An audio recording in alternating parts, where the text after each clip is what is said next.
So, A'udhu billahi minash shaitanir rajim. Bismillahir Rahmanir Rahim. Thank you for joining us today. We really appreciate you making that time to come here. It's an important talk. What we gain from these talks, inshallah, will carry through to the rest of our lives. As many of you know, Voice of the People was born 2 years ago, during a time of global pain. We witnessed atrocities that shook each one of us. We realized a harsh reality. Our leaders were lacking morality. 2 years on, we have brought no change at the global level. Do you agree? Yeah. Yeah. The truth is, we as a community are not united to demand the change we so much wish to bring. Another truth came to light too, through the work we were doing in VOTP. If we cannot lead ourselves, our families, our immediate communities, we cannot hope to shift the world. We talk a lot about moving the world towards higher moral Islamic standards and principles, how it ought to be. We all talk about that, how it should be. To become a true voice of the people, we first have to, at an individual level, become stronger. Do you agree? We need to be individually very strong, and we are not. Another truth is that the movement of moral Islamic standards, so we so much passionately talk about, it begins at an individual level, by investing time and effort, not just by attending talks and listening to videos. It does not happen. We've been doing that for a lot of time. It hasn't happened. So if we struggle to control our thoughts and emotions, how can we bring change in the world? We can't. Yes? Let us be honest about control over our own self. If we cannot master our own physical bodies, how can we hope to master anything else? Today, so many of us struggle with our health, not because of a lack of care, but a lack of control and awareness. We neglect the very resource Allah Ta'ala entrusted to us. Our bodies are not just ours to do with as we please. They are an amana, aren't they? A trust given by Allah Ta'ala for which we are accountable. The state of your body dictates how you view the world. It matters, doesn't it? If your state is not good, you view the world differently. How you handle stress, how you show up for your deen, all depends on your body, the state of your body. Ramadan is not merely about abstaining from food and drink. It's an invitation to a spiritual rising, a transformation. The Ummah is currently in a state of weakness. And this year, we want to change that. We must change it. We don't have any more time. We want you to return to your fitrah, your natural peak state of being.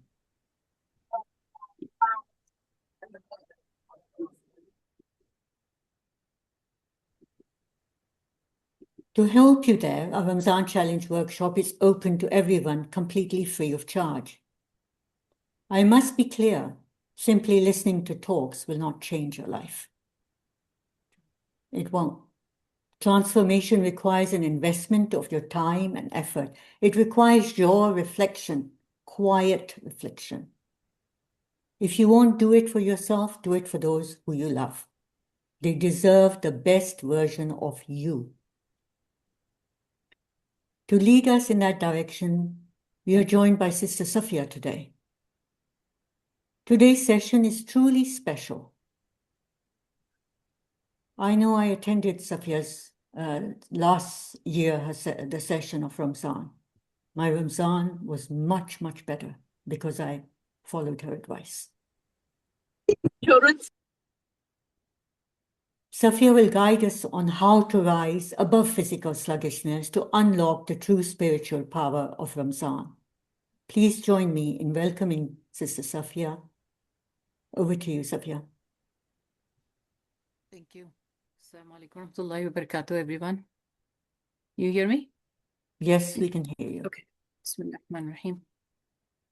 اشرح لي صدري ويسر لي أمري واحلل عقدة من لساني يفقهوا قولي. So you all read the Safia, prompt. before you begin, can I just ask you to change your camera so we can see your face fully? No, that's better. Better? Okay. Yeah. So like the sluggishness and the tired and headaches mostly. Just say yes in the chat if you suffer all of those things in the during Ramadan. Like first 7 days, most people are just going through headache and they think it's because they didn't have the morning coffee or morning tea, like caffeine, or they're dehydrated, like because doctors say so. Dehydrated. We're not dehydrated. So yeah, so let's go from there. We're gonna go Next slide. metabolic. No, leave it on here. So basically,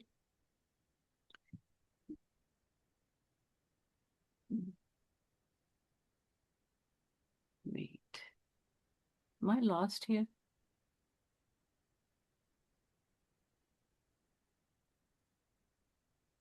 Oh, I will start by giving you some benefits of the dry fasting that we have that has been put upon us. Like it's fard, it's not like voluntary, it's mandatory.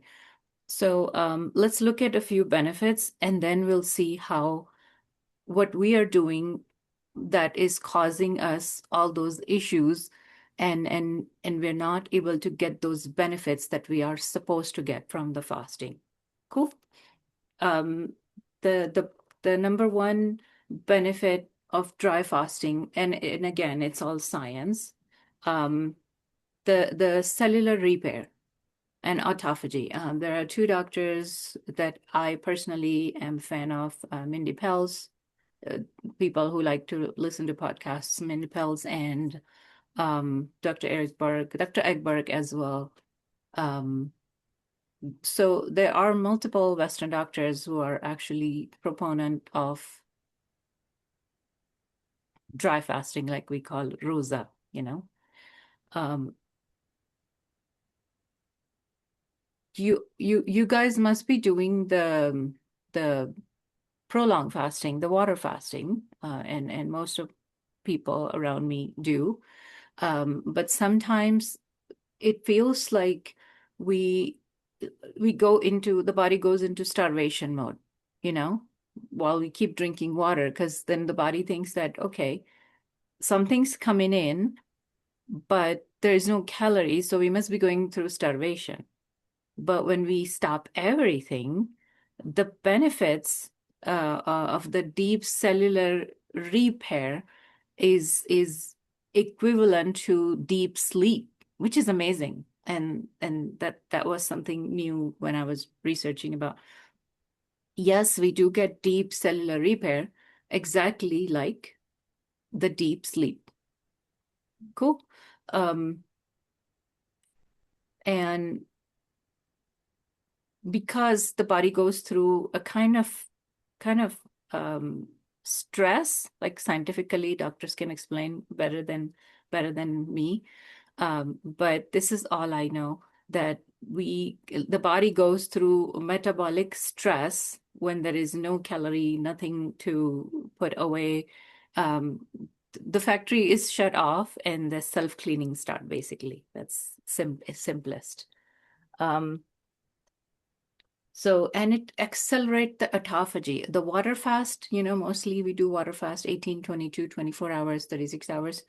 The autophagy that happens, dry fasting, that autophagy rate multiplies times 3. Another beautiful benefit, right? And some bodies, if you have already trained yourself, like I have, most people around me have, it becomes flexible, like metabolically flexible, right? So if you have calories, glucose, carbohydrate, it's gonna burn that as a fuel. But when there's no calorie coming, no glucose, no carbohydrate, then it's gonna switch to the main fuel source, which is fat. So the body goes into ketosis, right? So the body shift to ketones, the brain start to work on ketones much better because there is no insulin coming trying to put away the glucose. The brain gets fuel, the ketones, flawlessly. There is no interruption. So there is no up and down, highs and lows. Like you had sugar, like a donut, and then you go up, and then insulin comes, like, oh God, I have to put all these calories away, sugar away, and then you go dip again. So you just go up and down. When the brain's on ketosis, ketones, it works flawlessly. There's no ups and downs. So like you go on to a next level of you could say cognition. And if you have a better word, give it to me. Then another big benefit is metabolic water. When the body fat start to melt, the oxidized, it produced, which is called endogenous water, metabolic water.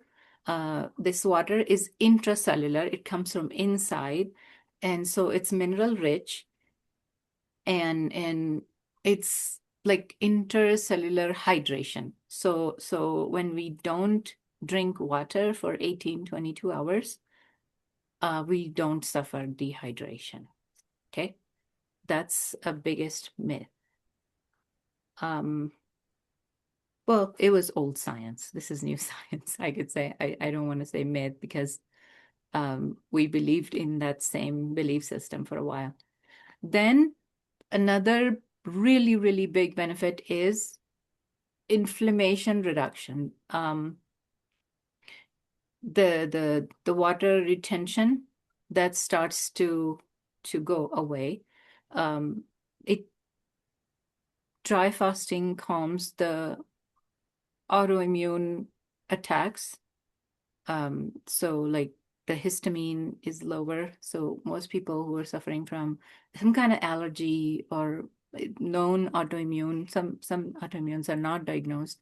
Like I can't figure out why this is happening. Those things calms down. Like inflammation of joints, just anything, any kind of inflammation, it will start to reduce. It's supposed to, but I'll tell you why it doesn't. Then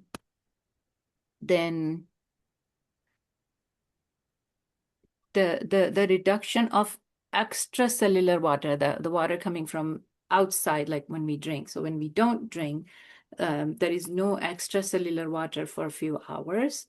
That sends signal to the inflammatory sensors somehow to slow down. And I don't exactly know the science, but if you're a chemistry major, do explain it to me. Then there is gut benefits. When we don't have food or water, the guts start to clean itself.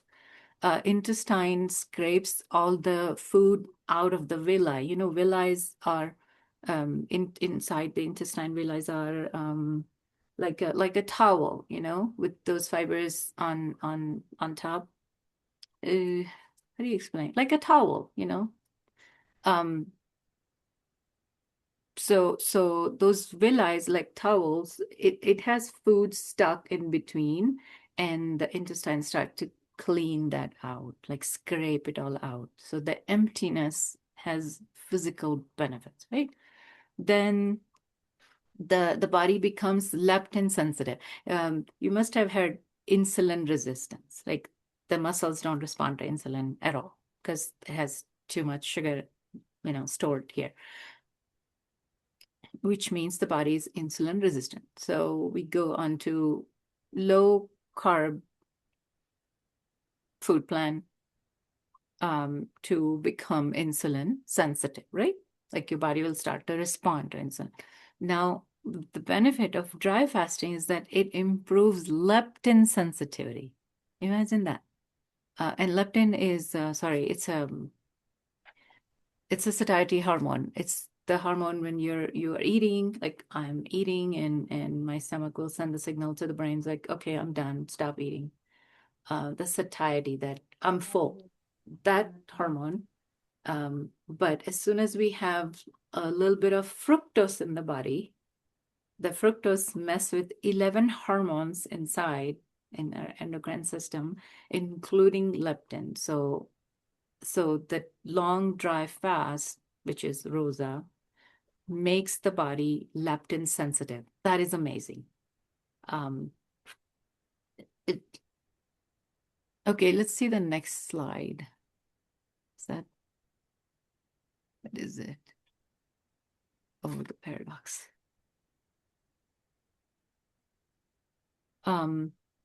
We go over some of the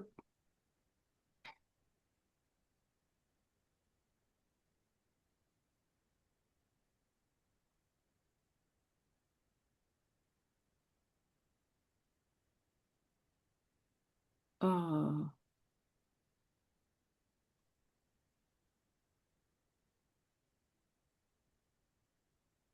I apologize. I'm trying to look through some things.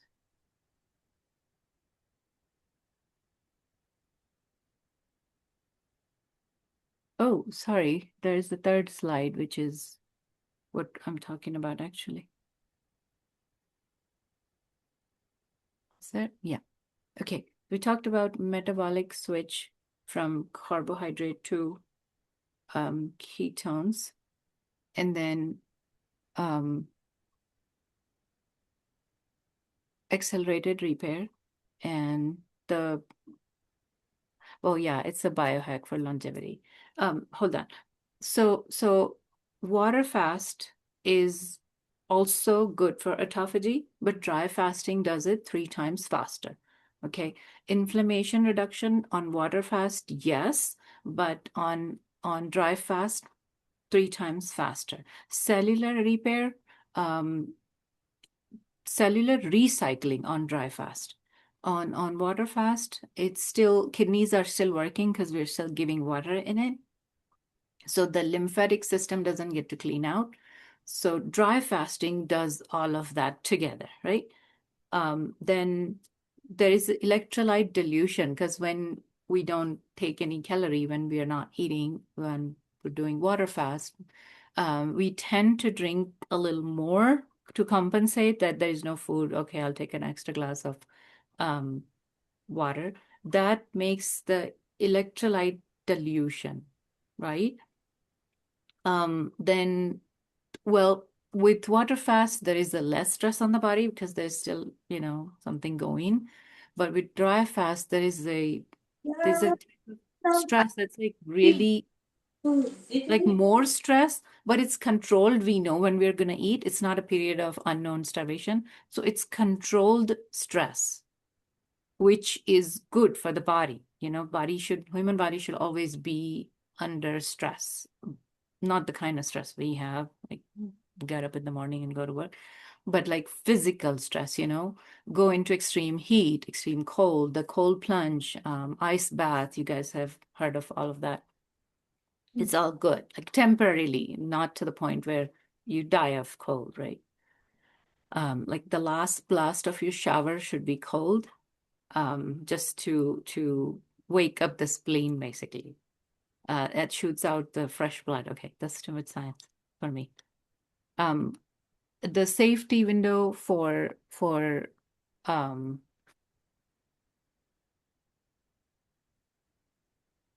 the safety window for water fast could be 3 to 5 days, safe, 72 hours to 120 hours. For dry fast, it can't be more than 22 hours. Like, so our rosas are from 12 hours to 18, 20 hours in certain parts, not counting those extreme Canada sunset. In summer, they have really, really long fasts, but 22 hours is the limit. Some people try to do over 24 hours when they're suffering from a lot of inflammation, like overactive immune system and all. But then you have to be working with a physician and get your vitals checked. But it's super safe. If you don't have like a diagnosed illness where something could happen in 2 hours if you don't eat or drink. Not that I know of any metabolic disorder when it doesn't happen. There are certain illnesses.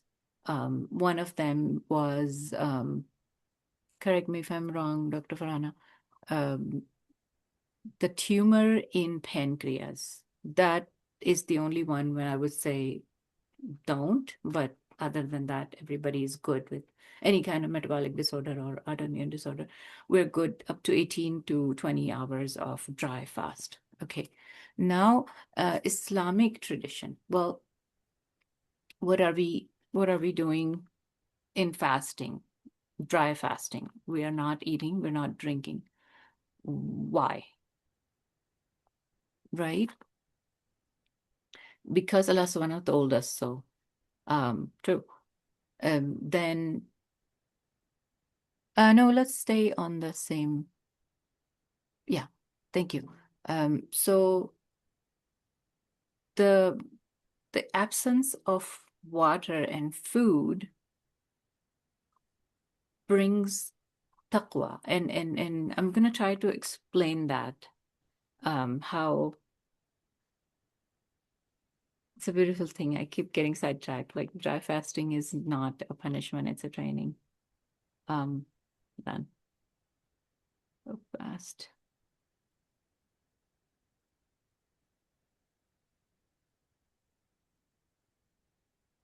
No.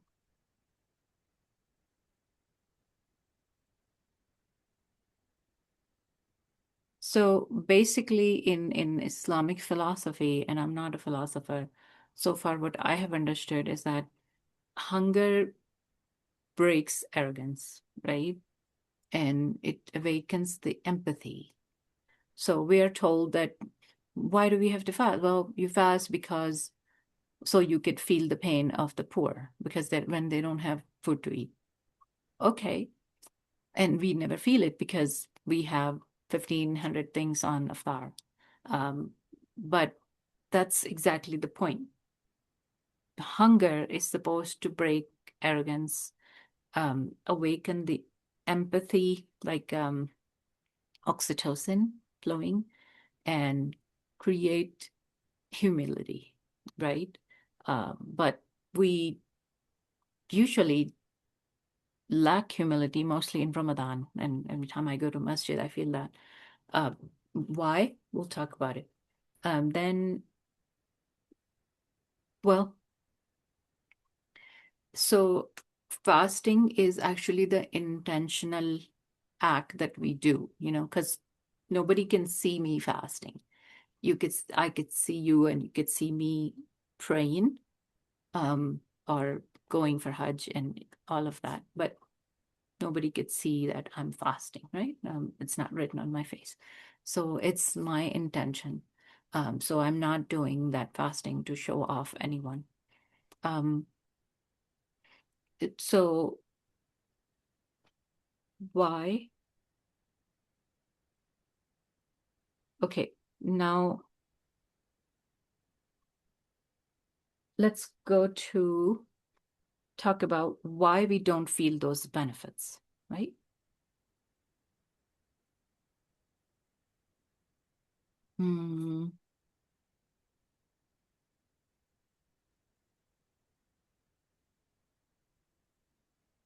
Okay, so the Ramadan paradox slide is good, like one before. Oh, yeah. So this is where we have problem.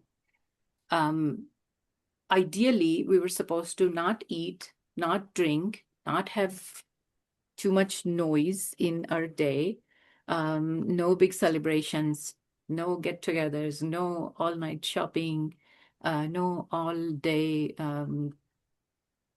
TV transmission of Ramadan programs and, this channel and that channel. This scholar's coming, that scholar's, yeah, those scholars come to teach you, I understand. but it's like a constant noise overwhelm for my system if I'm watching it all day, right? So where we lost is well, food was scarce in those days anyway, but they didn't have this many noises that we have today, right? We have processed food, we have all kinds of temptations. Even if I don't want to, my family's going, so I have to. Or even if I don't want to, my friends are asking me to join for iftar, so I have to. If otherwise, people are gonna feel bad, and then they will kick me out of the circle. Uh, so there's a lot of social pressure and all that. We have at some point stopped asking questions. Why are we doing this fasting thing? What are we supposed to get at the end? We feel like it's a burden, and um, it's just something we have to get through, and stop all the activity. It's like a mild inconvenience in the year that we get. Sorry to use that word. Don't get offended, but that's what it feels like for the most part for most people. Because, oh, I have a job and I have this and I have studies and I can't concentrate. Well, during fast, that's the best time to concentrate. And that is where your brain's available and your system's available, because it's not digesting food and it's not worried about putting away calories and what to do. And there's no chaos inside. So you are at peace internally, no inflammation, no extra calories to put away, self-cleaning, like, autophagy, that's all going on. Every organ is minding its own business, basically. And so your brain is all available, steady now. But we get headaches and we're sleepy. Why? Because our systems are overwhelmed with the carbohydrate. So that headache for the first 7 days, or for most people, just get it like all throughout. They don't. Sometimes for some people, it slows down after 8th, 10th rosa. They start to feel better. But um, but most people just constantly get headache during the day, and they said, "Oh, I'm dehydrated and I haven't slept well, and I don't have caffeine, and that's why I'm addicted to caffeine, and that's why I get headache." And then once they start to eat and drink and everything goes back to normal. Well, but it's not dehydration, it's not the caffeine addiction. It's the overwhelming carbohydrate. Body retaliates when we don't give. So before Ramadan, a week or two before Ramadan, I mean, it should be your lifestyle, or not you, who am I to tell you what to do? It should be the lifestyle for every Muslim, every human being, to not eat extra empty calories just for the taste of the tongue, right? So we're supposed to eat not what feels good, but what's good for the body, right? Um, so cutting down on carbohydrate as we approach Ramadan will help the body realize that there is another source of food. And so you're not always gonna get free um, calories, free carbohydrate. And so liver needs to get up and do something and process the sugar. Liver is a sugar making factory, basically. So like it said, food was necessity back then, but now we eat just because we're bored, or we have a celebration, or we have guests, or our party at Ramadan, at masjid, or at my friends, or whatever. Um, there is no time to sit before Maghrib Adhan to actually reflect and make dua, you know. Between Asr to Maghrib in Masjid, there is the biggest chaos there. Kids are running around. That's what they're supposed to do. But, oh, we don't have soup. Oh, we need samosas.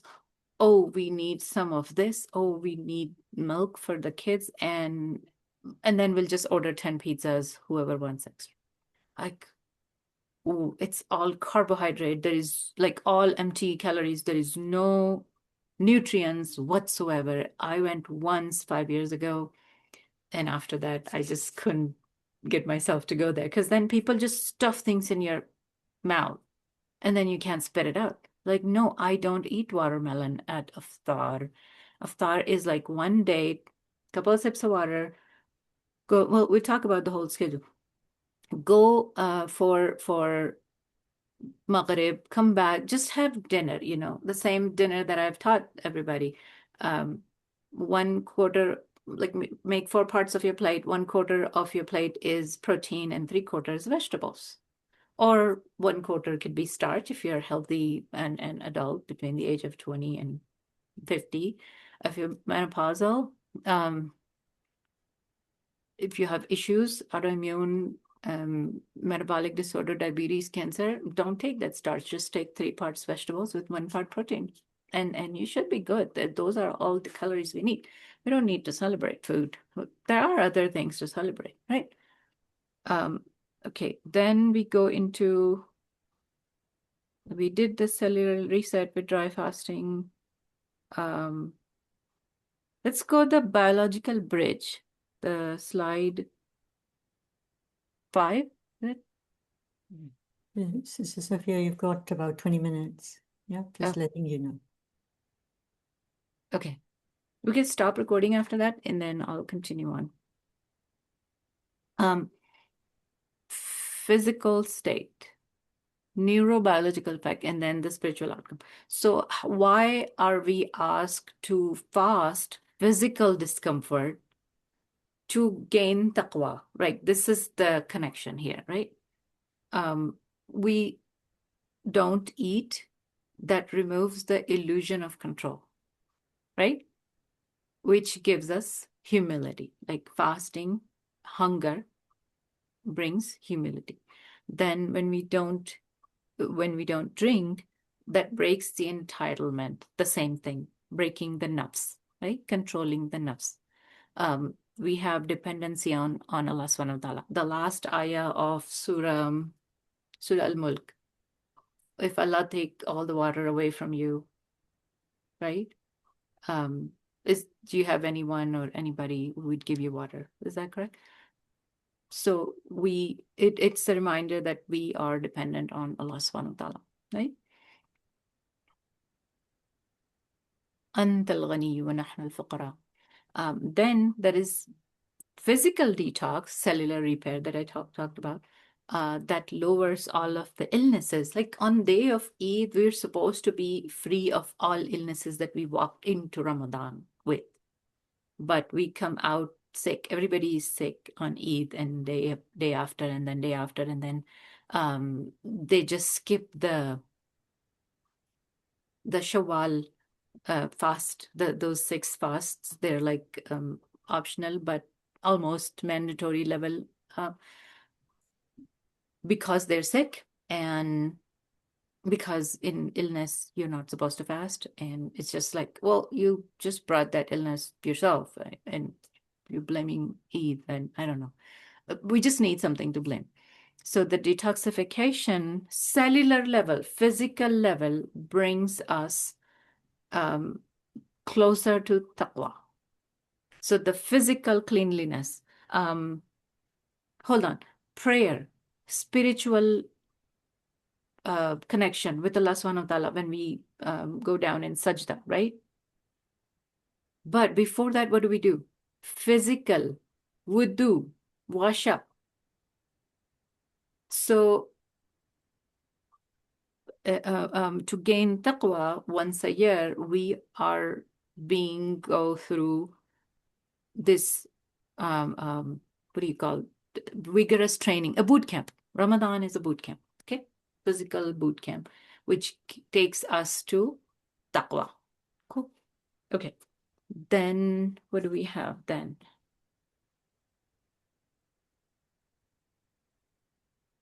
The iftar trap. Next one. Okay. So yeah, sugary drinks and dates are sunnah. So we end up eating 7. because we're so hungry, right? Full control. One date, a little bit of water, go pray, Maghrib, come back, have dinner just like normal people, just like any other day. Ramadan is not supposed to be celebration, right?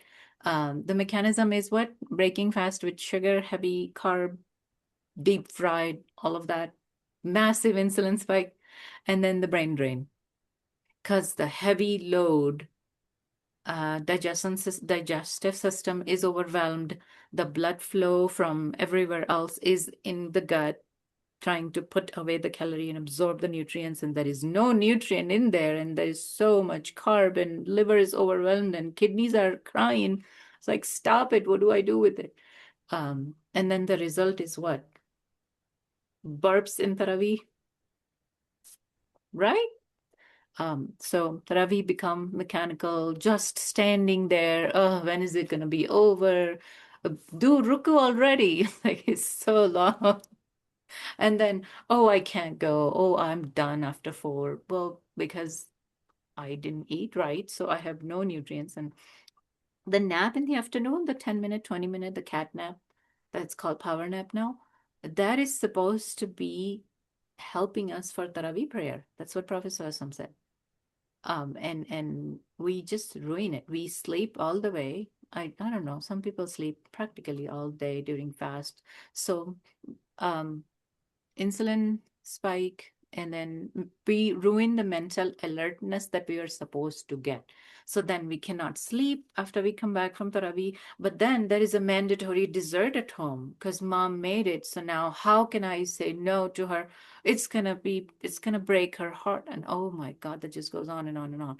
So another thing I just want to add here is that when I talk to people from the age of like say 15, 18, and they get census, 18 to 22, they have this whole concept that, oh, mom will feel bad, boys or girls, they're the same. Mom will feel bad, so we have to eat it, right? Because mom said she made roti, so now I have to eat it. Mom said she put all day in rosa, made samosas, so now I have to eat it. And then from 22 to like 42 age group, um, oh, my husband is not going to agree to no deep fried, so I have to make pakoras for him. And the other side, guys will say, oh, my wife will never agree to this diet. Let's start after Ramadan. It was like, Ramadan is your chance, man. And then from 42 to 72, people older of us, we have excuse that, oh, there's already culture. My kids and grandkids would never agree to that switch. So we're just never agreeing to do the switch because we blame the family. If you agree, just send a smiley or something. I know that you're listening. So anyway, okay. Moving on to the brain, the dopamine. So basically what we are doing is that we are telling the nerves, hold on, 2 more hours, and then we'll gorge on food. We'll pig out, right? So we are rewarding. We are just delaying food. We are not controlling the nerves. So we're getting the dopamine hit. So we are not reducing the dopamine baseline. Basically, we're not reinforcing the nerves, right? It's just rewired that, okay, instead of 5 p.m., we are going to get it at 7 p.m. So it's just delayed dopamine. It's not no dopamine, right? Because we're still going to eat sugar. And so it's a neurosabotage, it's called. Because we tend to overeat. If you count the calories at dinner and sahur, we get scared that sahur, if you don't eat this much, we are going to be energyless all day, and then we'll get headaches and this and that. So we tend to like really stock up, like there's gonna be famine for a month, and then all day during fast, most people just keep burping and they say, oh, the egg didn't go with me, I shouldn't eat egg in the morning. And then just poor egg becomes the blame, and you just don't know that you mixed egg with a handful of fruit and like protein mixed with glucose, like a big disaster for digestive system. So we don't see the combination we eat. It's the poor egg, just nothing to do with the whole dopamine thing. And there is no dopamine you get with the egg anyway. So it gets the blame. And then egg is out of my sahur list. Then, oh my God, then what would I eat? Now I'm looking for more recipes and novelties for sahur that I can make. So my fast is going into preparing the sahur next day, God forbid, so I won't die of starvation, right? That's the mindset that we have, that I've seen around me. And Prophet Sallallahu said, the son of Adam filled no vessel worse than his stomach. Anyway, then we go through the proper human diet. It's just a repeat, so I won't spend time on it. The next slide, you all know that protein, 1/4 protein, 1/4 starch only if you are healthy and if you don't have any diagnosed. Try slide 9, proper human diet. Okay, and then no sugar whatsoever, no dessert. Ramadan is not the time to try new recipes, please. Simplify it, simplify it, simplify it. And have good fat. Fat will keep you going and it'll keep your brain powering, fueled up, right? And then vegetables for potassium, so you won't feel dehydrated, so you won't get headache. And then the caffeine gets the blame. Okay. Now, now we go to counterculture, which is what I mostly talked about, I think. One up.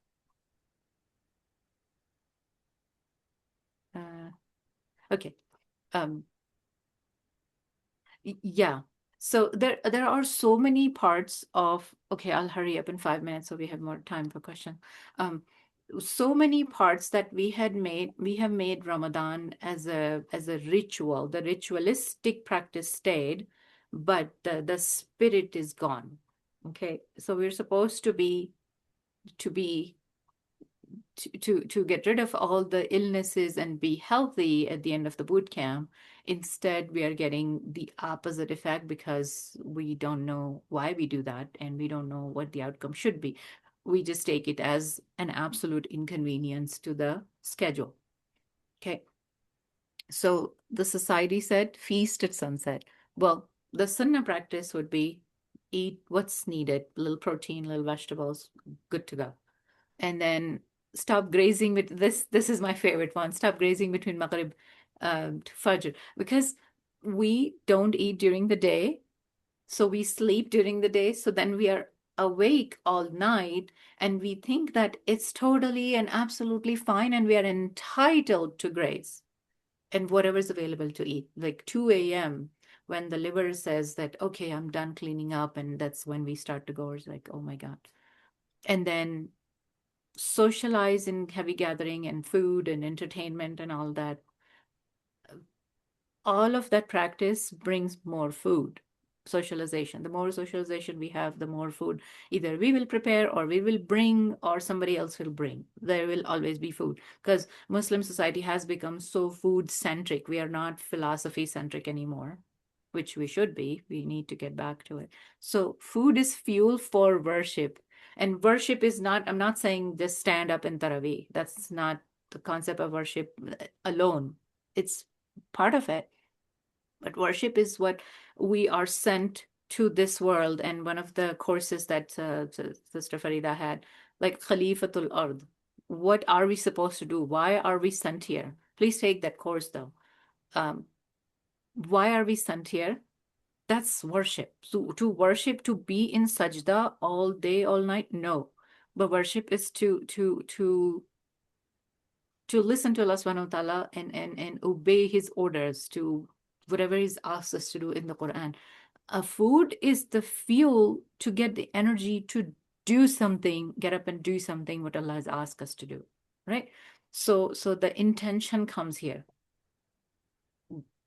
Okay, I can still be in a gathering, but I need to show with my attitude that, okay, now it's time. Let's, it's already 10:30. Let's just get home, get some reflection time.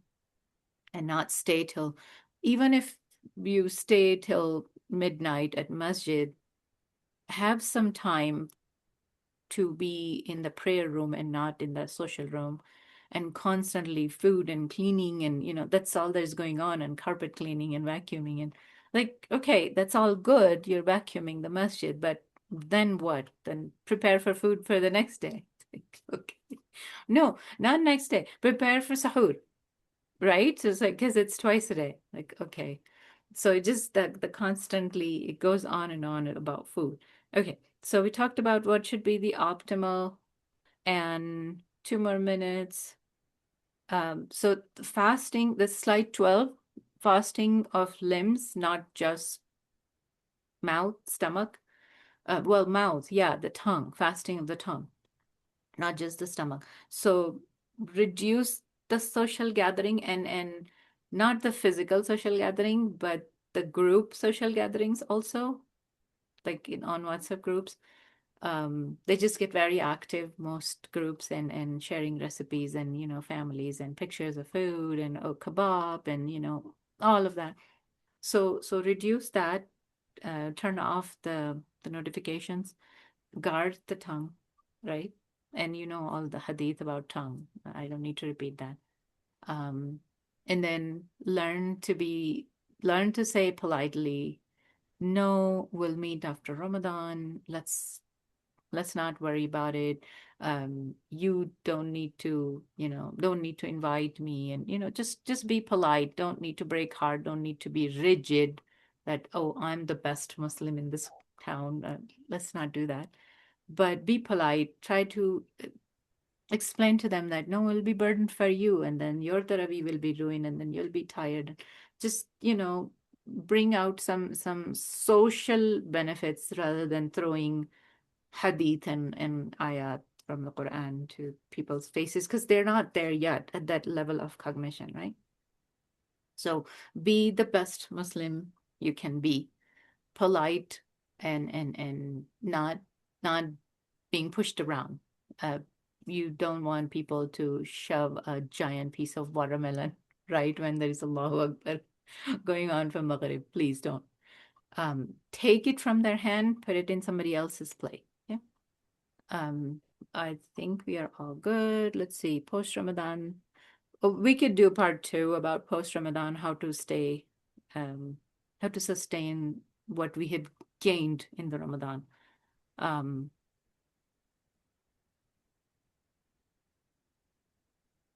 we take to the last slide, the matrix. One up. So success on the day of Eid is not the scale, because it doesn't do any good to me. If I see I lost 5 pounds, it could be muscle loss. Who knows, right? And I probably gained 10 pounds, um, 10 pounds of fat, and lost what, 3, 4 pounds of muscle. It's very well possible. So any habit that hardens the heart, we need to reduce it, the rigidity, and any habit that increase awareness, that bring empathy, and be more understanding towards people, the family, um, need to practice, and be more mindful about it, right? So the true success would be measured with how kind I am today on the day of Eid, or am I still rolling eyes, when people say things that are not aligned with my choice, or my preference. So, and am less desire to overeat, because we don't eat all day for so many hours. The stomach has shrunk to its original size. Isn't it amazing that we get this training for the stomach once a year, and it comes every year? It's not like once in a lifetime. The boot camp comes every year. So even if we messed up, like 6 months, we are fine. And then after 6 months, we just went off track. Well, there is another training coming up in another 5 months later. So perfect time for getting back on track. The tolerance, most important thing in Ramadan is the tears of repentance. Let's all make a goal of it.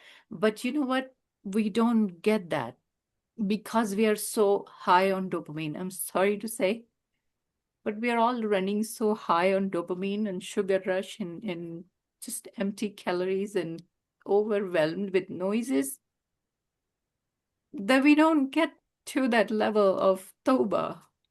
Like we don't feel anything inside. Like everything looks like it's somebody else's fault, and I have laptop to blame, and my phone doesn't work, and somebody's not listening to me, and a husband is this, and kids are useless. And it's all, I'm blaming people. So let's just empty out everything, including food, and feel it inside so that the repentance come from inside, so that we get spiritual cleansing as well. I'm sorry, but this is very important. The food and the society is out there to get you, you know. I'm not saying be harsh and rigid and break everybody's heart and then come and do tawbah. That's not the goal. But be polite and then not be. Another sign of success is to check if I can tolerate people, and how, what was I gonna say? How kind I am, and do I still get angry? And do I still get hangry, hungry plus angry? So those will be the signs of success, not how many Qurans I finished, because Quran is not to be finished. Quran is to be studied in depth, dive in it.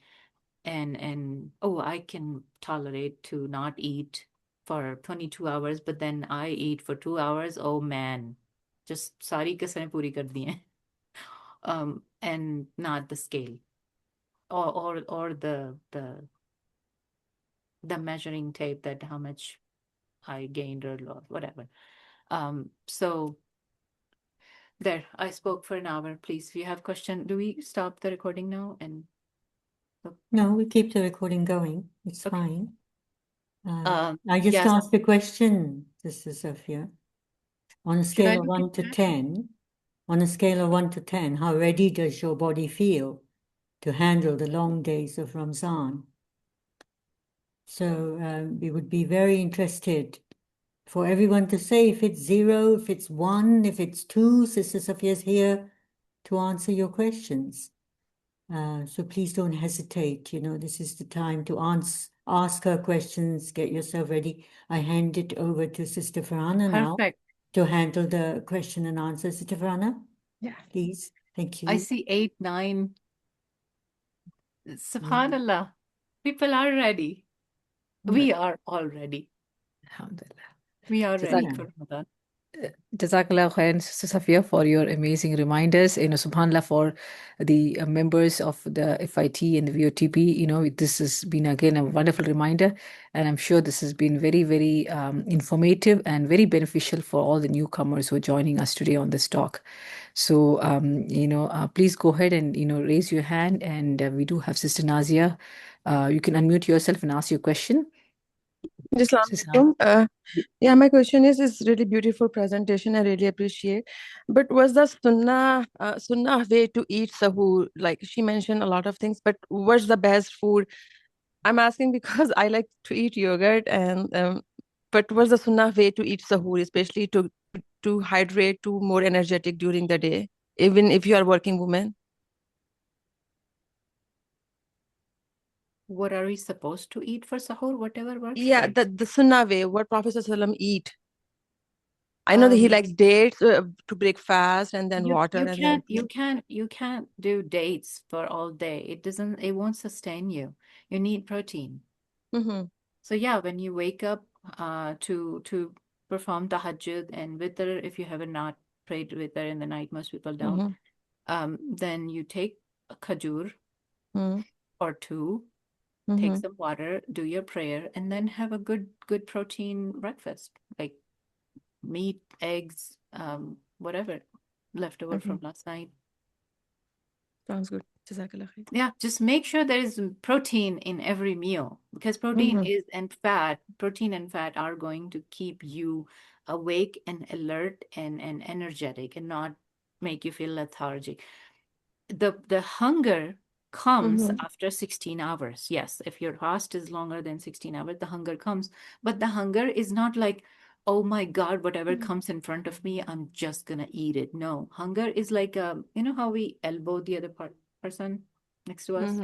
Hunger is Yeah. like that, a reminder, like, it would be nice if you get something, I'm kind of down on energy. I'm not hangry, and I'm not like ready with the plate, like Allahu Akbar, and I'm just Yeah. starting to go. That's not what hunger is. That is craving. That is dopamine, Yeah. crash up Yeah. and down. So Thinking to make make sure you have kebabs enough now. fat. We like kebab, chicken kebab, Yeah. beef And kebab. the So precious and we just. time, the precious time of dua right before iftar is spent in the kitchen frying those kebabs. Allahu Akbar Kabira. Please No, don't do no, that. I will prepare everything and put it in the Ziploc and then take it Well, out you myself. do, not most people. Most people don't. Yeah. Most people make fresh. So that precious time, they're worried about hot oil. That's Yeah. sad. Deep Yes. fried is going to cut off the oxygen supply to your brain for 24 to 48 hours, depending on your health condition. In comparison, think about it, a cigarette that you smoke is going to cut off the oxygen to the brain for 4 to 6 hours. See how much damage fried food does, but we don't realize. We look down upon people who smoke, but we're doing that 4 times much worse than what they're doing and not realizing it. That wasn't in response to nausea. That was just something that came to my head. Jazakallah Okay, khair. yeah, Very good. Ramadan workshop, please, please, if you have time, even if you don't, make time. Cut your Taraweeh in half and do this reflection, because then the next day Taraweeh will be much more mindful. No? Yeah, absolutely. So, Safia, I think, what you told, the metrics, Subhan, which you see on the screen is so very essential. We do reading the pages of the Quran, the number of Qurans we have finished. We are so Right? obsessed with that. We need to really break that, and please do the course, and some of us who are here, you have been doing the course, and we are witnesses to the impact it has created in our life. And Allah subhanahu wa ta'ala is, definitely, pleased, with the more efforts we're able to do more in the path of Allah subhanahu wa ta'ala. So clearly it is of benefit, and clearly it is pleasing Allah as well. So please join the Ramadan course. Please send it to your family and friends. And subhanallah, I cannot emphasize that enough. So any other questions, you can type it in the chat, as well as you can, or you can raise your hand and we'll ask a question. We can unmute you. Farhana, can you Yes. share your slide, the protein, like the protein and the other portion Prophet ﷺ eat? She shared earlier. Okay. Yes. Yeah. Safaida, if you can just go on to the slide. Yes, we'll share that. So, this is Safia. I know one of the biggest myth which is present in the women, in my moms and previous generation, even I'm sure our age, moms at this time is, we will get weak. We will become weak if we don't Oh, eat. yeah. So, can you please bust that myth once and for all? Don't eat and drink, yeah. I have it written, yeah. Yeah. Common objections. I'll be weak. The overeating causes weakness, because it just makes you lethargic and blood flow out from everywhere else to stomach to put away calories and absorption and all of that. Light eating preserves energy, so your brain will work longer and optimal and efficient. Okay. And then another objection comes is this feel extreme. No water either. Like you can't even drink tea. Well, because in our society excess became normal, then the restraining from it feels radical. But True. if you think about it, prior civilizations, and like even the nomadic people, they have animal, they eat animal, and then in summer they would gorge on a few berries. The fructose gets some fat in the liver, and then there is a starvation period, famine, because then they can't find animal in winter. So then all that fat on the liver has been burnt off. So then they, they start over, cycle again in a year. So it's just not, it's not bad for the body as we have been told to believe. Another one I have is, yes, I'll take you.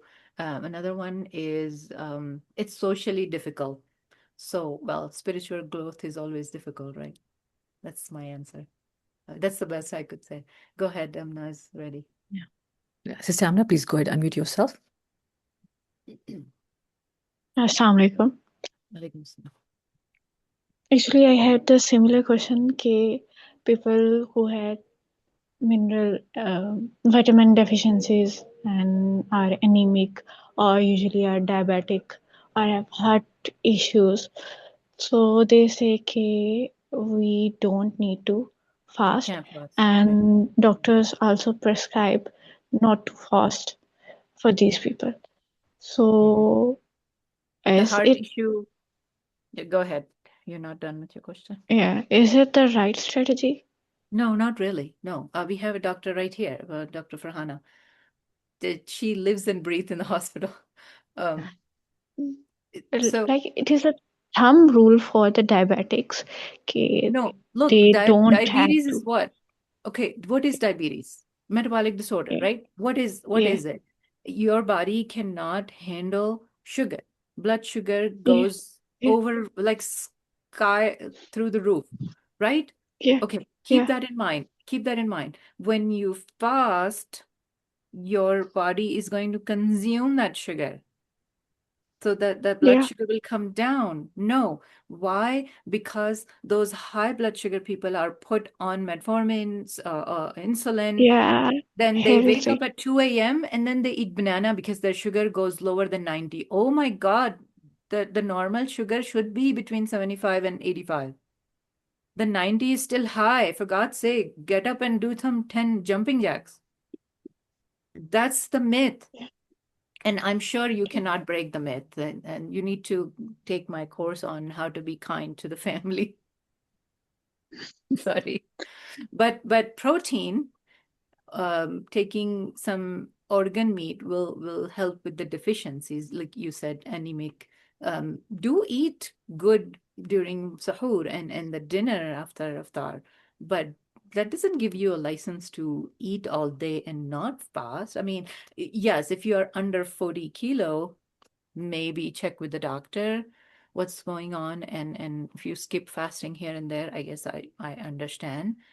But if you're over 40 kilo and if you can manage with good nutrients, please do. It's all myth. And the doctors just need to, because we make doctors feel like they're gods, they're going to act like God. Yeah. Just to follow up on that one, Safia. What is the viewpoint? I notice, we've got our peer students who are on FIT. They are in our group, the exercise group. I myself exercise through Ramzan. I just want to know what is this viewpoint that we have to all save this energy and not move? Oh dear, we haven't eaten, So can Thank you you. just handle this myth about how delicate we are? Young people are saying this. I'm so old, and I still manage it, alhamdulillah. So can we just have some clarity and so we know and no excuses are tolerated on it? So yeah, the best time. There's a good coach. She's in Canada, Coach Amina, and she runs Amana Fitness. Find her videos on YouTube and follow her. She comes up with a really good Ramadan workout plan. So there are 3 times when you can. Wake up 10 minutes prior to your tahajjud schedule and do your lymph drain, jumping jacks, jump roping, whatever, 2 minutes of, like just random arm movement and dead arm.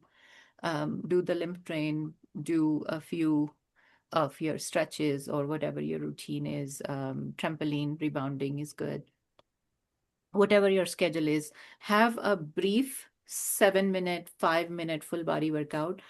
Do 3 sets of a plank, 30 seconds, 5 lunges, 10 squat, kind of like that, just have a small routine and then just keep going every day. Don't move it. You can change, you can add varieties to it, but just stick to 5 minutes. Don't do 15 minutes and then next day your brain will give you signals like, don't wake up, it was too tiring yesterday. Just stick to 5 minutes. So before sahur, and then right before iftar, that's the best time to go take a walk in the park. You can make your dua, you can do your evening askar after asar, before sunset. There are like evening askar al masa. Do that. That's a good time. And then some of those heavy hitter who like to work out for 30 minutes and an hour, and I can't do other than that. Like, or some people do guided yoga classes and all. The best time for that would be after Taraweeh, or hour. Not everybody does Taraweeh, so it's okay. Hour after, or hour and a half, or 2 hours after dinner. Winter, we have plenty of time because we do iftar really early. But even if you have like iftar or dinner at 7, 8, 10 o'clock, 11 o'clock, you could still do your routine stretches. So 3 times before sahur, right before iftar, like hour before iftar, you can start, or 2 hours prior to iftar, you can start, go for a walk, do this, that. It's okay to feel thirsty for the last hour, because thirst is what brings us closer to Allah subhanahu wa ta'ala. So don't panic that I came back from walk and now I have to wait another hour and I'll be thirsty and I'll pass out. You won't pass out. The smell of pakora coming from neighbor's house will keep you alive. Subhanallah. Sorry. Jazakallah khair, Safia. Alhamdulillah, we are actually 15 minutes on the hour. So inshallah, we will go ahead and close down. And Sister Safia, we have a request for you to post Sister Amina's the exercises link in the BOTP WhatsApp, or here if you have it already. I'll You can post her it. channel. Yeah. She has Yeah. like 5 minutes here and there. That's beautiful. Okay. Perfect. So Jazakallah khair once again. For everyone, please go ahead and fill in the survey form, and please go ahead and join the Ramadan challenge course if you have already not done. And the course just started on January the 15th. So, you can join, you can, still sign up, still send it to friends and family so they can catch up, inshallah. So please go ahead and benefit from this very, very important reflective course on your, it's on your time, very, very small sections, very small lessons, and then, a lot of reflective questions, which are of most importance. So go ahead. Please fill in the survey form, please, before you leave. This is very, very important for us. We want to know how beneficial these sessions are for you and what more sessions we can bring for you in the future. So, inshallah, with that, I'm going to go ahead and close. Jazakallah once again, Sister Safia. Sister Farhana, Yes. mention the next talk. I've put it up on the screen sharing. Can you see it? Yes, please. Yeah. I put it up there. Beyond the ritual. So we do have, every, for the new members who are joining us today, we do have sessions every Sunday, and the time is 4 p.m. UK time. So we do have a session by Brother Saad Humayun, who has been with us for the past couple of years. He is a father, he's an activist, he is a gym trainer as well. And, we're going to bring him, and let's see what exercises, what routines, what physical activity we can maintain in Ramadan to keep building our physical body, which does happen in Ramadan. So please go ahead and join our session by Brother Saad on coming Sunday. That's going to be February the 1st. Just to add to what Sister Farhana said, this talk about Brother Saad is more about what we are doing in our homes. It's not he does work in exercise and all that, but the home environment determines everything. And that responsibility he's going to talk about, that every member is contributing to that Ramzan spirit. What are we doing? So many things we talked about today, that we go shopping, we eat too much, and it just ripples across, creating a non-Islamic spirit in Ramzan. So he's कमरे में going नहीं to जाओ, help अब सो us. रहे हैं. Excuse me? Excuse me? In Ramadan, women take more load. Mhm. Cooking, temper, everybody's, and then, you know, it filters down to kids. Like, kamre mein nahi jao, Abbu so rahe hain. You know, because Abbu is the only person who has fasted, God forbid, you know. Yeah, everybody need to pitch into Ramadan. It absolutely makes sense. We need to straighten up. We're too set in our ways, and there was nobody to tell us what to do. Now we remind each other what to do and what the right thing to do. So yeah, I'm looking forward to it too. Alhamdulillah. We're going to stop recording, and I'll stay around another 10 minutes or so if anybody has anything. Mr. Farhana, आप दुआ कर लेंगे नाच के. Yeah. أعوذ بالله من الشيطان الرجيم بسم الله الرحمن الرحيم والأسر إن الإنسان لفي خسر إلا الذين آمنوا وعملوا الصالحات وتواصوا بالحق وتواصوا بالصبر. السلام عليكم ورحمة الله وبركاته. Waalaikumsalam.